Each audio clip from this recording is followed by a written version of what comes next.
Neville Goddard, El rompe el cascarón, 1964, libro completo. El rompe el caparazón. Dios revela su imagen en 4 actos. Enséñame, Espíritu Santo, el testimonio de Jesús. Hazme comprender las maravillas de la ley divina. Blake, Jerusalén, lámina 74. Yo no soy más que un consiervo tuyo y de tus hermanos que dan su testimonio de Jesús. Apocalipsis 19:10. Llevad mi yugo sobre vosotros y aprended de mí. El yugo de la ley es una expresión rabínica común para el estudio de las Escrituras. Jesucristo, el testigo fiel, el primogénito de entre los muertos, Apocalipsis 1:5, propone un intercambio de las Escrituras, basado en su propia experiencia personal, por otras basadas puramente en la especulación. Él rompe la caparazón. Es muy difícil para el hombre cambiar su comprensión del significado de un acontecimiento, una vez que las antiguas interpretaciones aceptadas se han arraigado en su mente. Pero los 4 actos de Dios que velan su imagen, hagamos al hombre a nuestra imagen, Génesis 1:26, aparecen bajo una luz muy diferente en perspectiva de lo que realmente son en retrospectiva. La resurrección es el primer acto de Dios en la revelación de su imagen. Se cumple de una manera que el hombre jamás podría haber imaginado, mediante un despertar en su mente, no al final de su historia, sino dentro de ella. La resurrección es un acontecimiento que ocurre en la vida terrenal del hombre. Nuestra vida humana tiene su significado solo y siempre en relación con nuestra resurrección. El hombre así despertado es declarado hijo de Dios por un acto poderoso al resucitar de entre los muertos. Se trata de Jesucristo nuestro Señor, Romanos 1:4. La participación en la vida del siglo venidero depende del acto de Dios de despertar a los muertos. Resucitamos uno a uno para unirnos en un solo hombre, que es Dios, y el Señor reinará sobre toda la tierra. En aquel día el Señor será uno, y uno su nombre, Zacarías 14:9. La resurrección es una experiencia individual, un despertar en el propio cráneo, seguido instantáneamente por un nacimiento sobrenatural desde el cráneo, un nacimiento privilegiado en una nueva creación. Esto se efectúa únicamente por la gracia de Dios, y solo para tal despertar el Nuevo Testamento usa el término, la resurrección. Todos los demás hombres, excepto los resucitados, son, al morir, restaurados a la vida solo para morir de nuevo. Se acercaron a él unos saduceos, los que niegan la resurrección, y le preguntaron, Maestro, Moisés nos dejó escrito que si el hermano de un hombre muere teniendo esposa pero sin hijos, el hombre debe tomarla y criar hijos para su hermano. Eran 7 hermanos, el primero tomó esposa y murió sin hijos, el segundo y el tercero la tomaron, y los 7 también murieron sin dejar hijos. Después murió también la mujer. En la resurrección, pues, ¿de cuál de ellos será esposa la mujer? Porque los 7 la tuvieron por esposa. Y Jesús les dijo, los hijos de este siglo se casan y se dan en matrimonio, pero los que sean considerados dignos de alcanzar ese siglo y la resurrección de entre los muertos, ni se casan ni se dan en matrimonio, porque ya no pueden morir, pues son iguales a los ángeles y son hijos de Dios, al ser hijos de la resurrección. Lucas 20:27 al 36. Ha despertado del sueño de la vida. Somos nosotros, los que perdidos en visiones tormentosas, mantenemos con fantasmas una lucha inútil. Shelley. El propósito de Dios no reside en la evolución del orden natural, sino en despertar a sus hijos asociados con él. Porque el universo creado aguarda con gran expectación la revelación de los hijos de Dios, Romanos 8:19. No piensen que he venido a abolir la ley y los profetas, no he venido a abolir, sino a completar. Les digo esto, mientras el cielo y la tierra perduren, ni una sola letra ni una tilde desaparecerá de la ley hasta que todo lo que debe suceder se cumpla. Mateo 5, 1:7, 1:8. Mi tarea es dar testimonio de la verdad. Para esto nací, para esto vine al mundo, y todos los que no son sordos a la verdad escuchan mi voz. Juan 1:8, 3:7, 3:8. Estuve muerto, y ahora vivo por los siglos de los siglos. Apocalipsis 1:18. Jesucristo, el testigo fiel, el primogénito de entre los muertos. Apocalipsis 1:5. El testimonio de Jesús debe ser escuchado y atendido. Algunos se convencerán con sus palabras, mientras que otros no lo creerán. El testimonio de Jesús no se puede inducir a voluntad. Es la revelación de la imagen de Dios. Este repentino e inesperado despertar en la mente, al descubrir que es un sepulcro donde uno había estado sepultado, es desconcertante y desconcertante. Hagamos al hombre a nuestra imagen. Génesis 1:26. El que comenzó en ti la buena obra, la perfeccionará para el día de Jesucristo. Filipenses 1:6.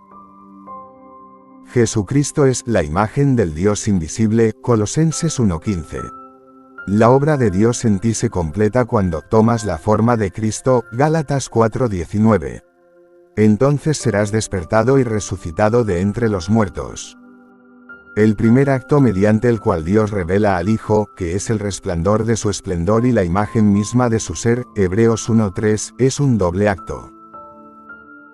Despierta al durmiente y lo saca de su interior, nace de nuevo, levántate de entre los muertos. Él nace de nuevo, por la resurrección de Jesucristo de los muertos, para una herencia incorruptible, incontaminada e inmarcesible, reservada en los cielos. 1 Pedro 1:3-4. La carne solo puede dar a luz carne, es el espíritu el que da a luz espíritu. No te asombres, pues, cuando te digo que tienes que nacer de nuevo. El viento sopla donde quiere, oyes su sonido, pero no sabes de dónde viene ni a dónde va. Así sucede con todo el que nace del espíritu. Juan 3:6-8. El hombre despierta dentro de su cráneo y descubre que está sepultado en él. Intuitivamente sabe que si empuja la base del cráneo se abrirá una abertura y emergerá. Empuja la base, encuentra una abertura y sale de cabeza, como nace un niño. Mientras contempla el cráneo del que acaba de emerger, de repente se oye un sonido como el de una ráfaga de viento que llena toda la habitación. Lo oye, pero no sabe de dónde viene ni a dónde va. Su atención se desvía por un momento del cuerpo del que acaba de emerger por el sonido del viento. Al volver a mirar el cuerpo, se sorprende al descubrir que lo han retirado y que en su lugar están sentados 3 hombres, uno donde estaba la cabeza y 2 donde estaban los pies. Ellos también oyen el sonido de la poderosa victoria, pero no saben de dónde viene ni a dónde va. No ven al hombre que nace de su cráneo, pero encuentran la señal de su nacimiento, un bebé envuelto en pañales y tendido en el suelo. Hoy, en la ciudad de David, les ha nacido un libertador, el Mesías, el Señor. Y esta será su señal: encontrarán a un niño acostado, envuelto en un pesebre. Lucas 2:1-1-2. Encuentran la señal de su nacimiento, pero no al hombre nacido 2 veces, pues ahora es declarado Hijo de Dios mediante un acto poderoso, al resucitar de entre los muertos. Romanos 1:4. Mi Padre y yo uno somos. Juan 10:30.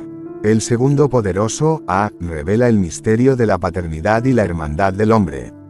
El hombre encuentra a David, de fama bíblica, y descubre que su naturaleza y misión son espirituales, no físicas ni históricas. He encontrado a David, él clamará por mí: tú eres mi Padre, mi Dios y la roca de mi salvación. Salmo 89:20-26. Tú eres mi hijo, yo te he engendrado hoy. Salmo 2:7.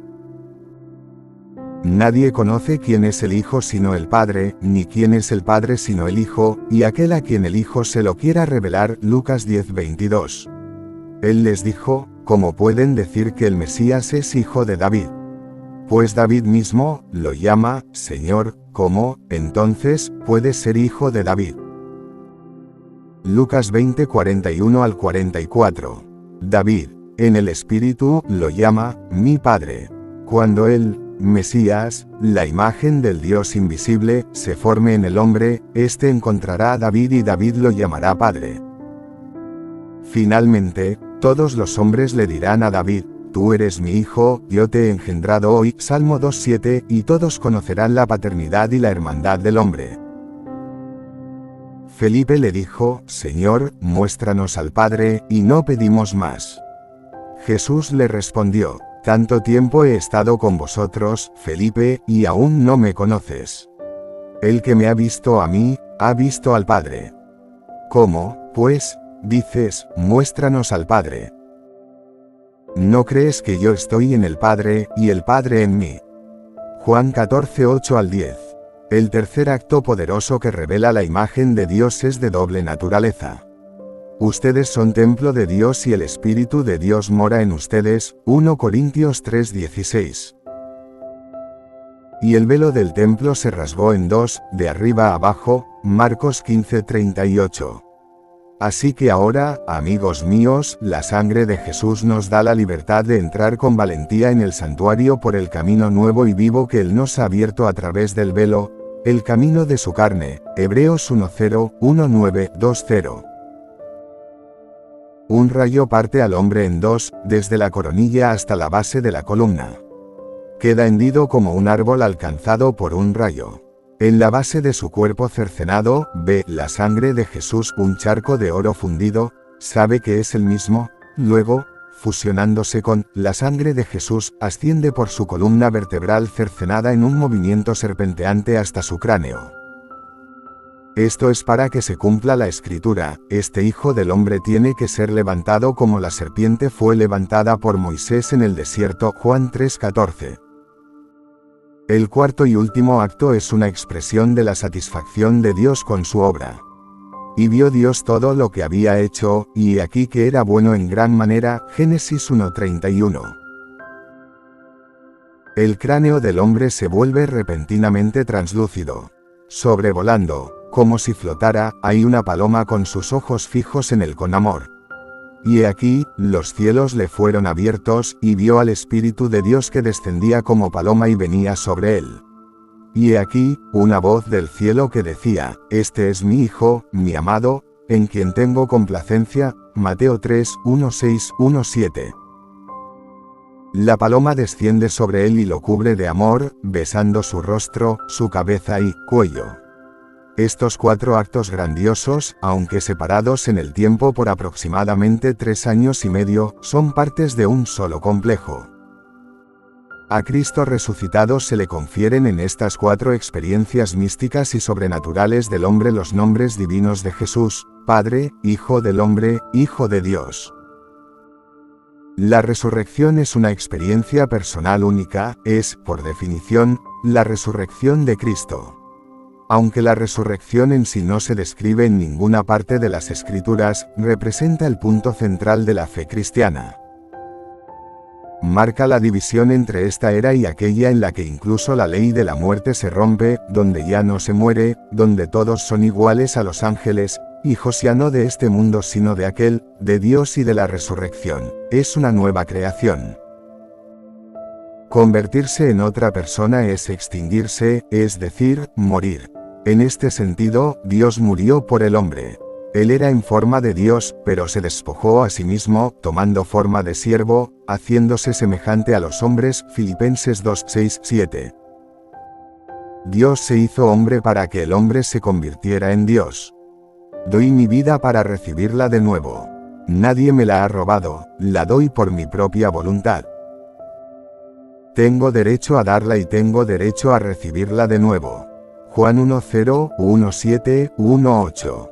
Después de la resurrección, el hombre relee en las Escrituras antiguas indicios y presagios de la verdad tal como la experimentó. En el papel del libro está escrito de mí, Salmo 47. No se dan cuenta de que Jesucristo está en ustedes. 2 Corintios 13:5. Cristo no pudo emerger del hombre en quien no existía. Se han llevado del sepulcro al Señor, y no sabemos dónde le han puesto, porque aún no habían entendido la Escritura, que era necesario que Él resucitara de entre los muertos. Juan 22-9. Uno de los hombres en la tumba encontró a el niño, la señal del nacimiento sobrenatural, pero a él no lo vieron. Lucas 24:24, el hombre que nació sobrenaturalmente. Ha resucitado. Ha nacido de nuevo, dijo, pero estas palabras les parecieron vanas a los demás, y no las creyeron. Lucas 24:11. Ser resucitado es llevar la imagen del hombre celestial. 1 Corintios 15:49. No hay pérdida de identidad, pero sí una discontinuidad radical en la forma. Él transformará nuestro cuerpo de humillación para que sea semejante, de la misma forma que su cuerpo glorioso. Filipenses 3:20-21. El deseo primordial de Dios, hagamos al hombre a nuestra imagen, está madurando hacia su hora señalada. Y no os toca a vosotros saber los tiempos ni las épocas que el Padre ha fijado con su sola autoridad. Hechos 1:7. La historia sagrada de Israel, tal como está registrada en el Antiguo Testamento, es una historia completamente profética que Dios lleva a su clímax y cumplimiento en Jesucristo en ti. Así se cumplirá. Isaías 14:24. Las promesas de Dios, acariciadas durante tanto tiempo como brotes en el árbol de su propósito en desarrollo, florecerán, en 4 actos poderosos, en Cristo, en ti. La fuerza plena de esta verdad puede pasar desapercibida porque no eres consciente de ninguna ruptura repentina con el pasado. Algo nuevo ha sucedido. Has nacido de nuevo. Grande es, en verdad, confesamos, el misterio de nuestra religión. 1 Timoteo 3:16. Todo lo escrito en las Escrituras sobre Jesucristo se refiere al hombre. Y cuando llegaron al lugar llamado la calavera, lo crucificaron allí. Lucas 23:33. El sepulcro excavado en la roca, donde aún no se había puesto a nadie. Lucas 23:53, es la calavera del hombre. Y, si fuimos unidos a él en una muerte como la suya, ciertamente lo seremos en una resurrección como la suya. Romanos 6:5. He contado mi propia experiencia para que podáis conocer la verdad acerca del misterio cristiano, el mensaje de salvación tal como yo mismo lo he experimentado. La imagen divina se revela en esta serie de eventos sobrenaturales que evocan asombro y admiración. La experiencia personal debe confirmar la verdad de las Escrituras. Dios está enterrado en el cráneo del hombre. Su nombre es Yo Soy. Él despertará en el cráneo del hombre. Emergerá del cráneo de MN y nacerá de nuevo. Dios se hizo hombre para que el hombre se convirtiera en Dios. Jesucristo es la verdadera identidad de cada hombre. Y ahora, ve, escríbela delante de ellos en una tabla, y regístrala en un libro, para que quede hasta el día postrero como testimonio eterno. Isaías 38. Las citas bíblicas en El rompe la cáscara provienen de las versiones King James, Revised Standard Version, la Nueva Biblia en inglés y Moffat's.